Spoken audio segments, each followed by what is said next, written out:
Bismillahirrahmanirrahim. Assalamualaikum warahmatullahi wabarakatuh. Selamat siang, salam sejahtera bagi kita semuanya. Yang saya hormati Bapak Wakil Presiden, Bapak sekalian yang saya hormati,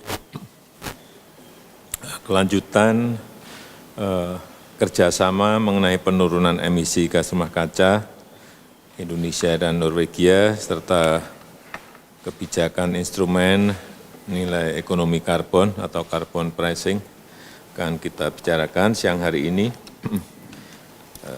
Walaupun saat ini kita masih fokus dalam pengendalian COVID, namun ada beberapa agenda strategis nasional yang tadi sudah saya sampaikan mengenai emisi gas rumah kaca, termasuk di dalamnya kerjasama Indonesia Norwegia yang harus terus berlanjut. Laporan yang saya terima, pembicaraan antara Indonesia dan Norwegia untuk menurunkan gas rumah kaca, prosesnya sudah cukup panjang. Saya kira ini sudah sejak 2010 dan Indonesia terus berkomitmen untuk menurunkan gas rumah kaca sebanyak 26% pada 2020 dan meningkat 29% di tahun 2030. Selain kita memiliki target untuk emisi karbon yang harus diturunkan berdasarkan konvensi perubahan iklim yang telah kita ratifikasi,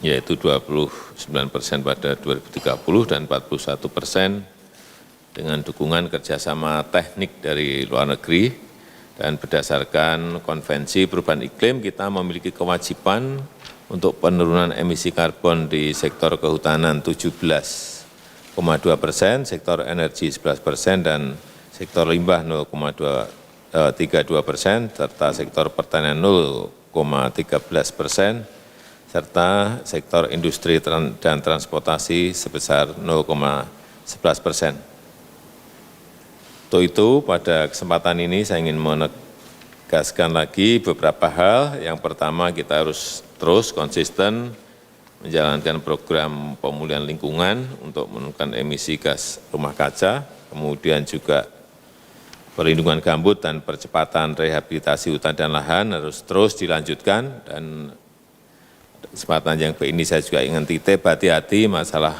kebakaran hutan dan lahan, ini sudah masuk ke musim panas. Kemudian berbagai upaya lain seperti perlindungan biodiversity yang sudah melekat sebagai upaya pengendalian hutan dan pemulihan habitat juga harus dipastikan betul-betul jalan di lapangan. Juga pengembangan selanjutnya, pengembangan biodiesel B30, B50 dan akan ke B100 juga pengembangan energi surya, energi angin. Saya kira kita juga sudah memulai ini agar terus dilanjutkan. Yang kedua, seluruh tahapan dalam menurunkan emisi gas rumah kaca harus segera diselesaikan, regulasinya selesaikan, urusan instrumen untuk pendanaannya, yang kita harapkan ini termasuk insentif bagi pemangku kepentingan, ini juga harus kita lihat, dan kita harus memastikan bahwa pengaturan karbon ini betul-betul memiliki dampak yang signifikan bagi pencapaian target penurunan gas rumah kaca sebesar 26% di 2020 dan 29% pada tahun 2030. Saya melihat kita memiliki kesempatan banyak, baik itu di lahan hutan gambut, di hutan mangrove, dan juga di hutan-hutan kita lainnya. Saya kira kesempatan ini saya kira bisa kita laksanakan apabila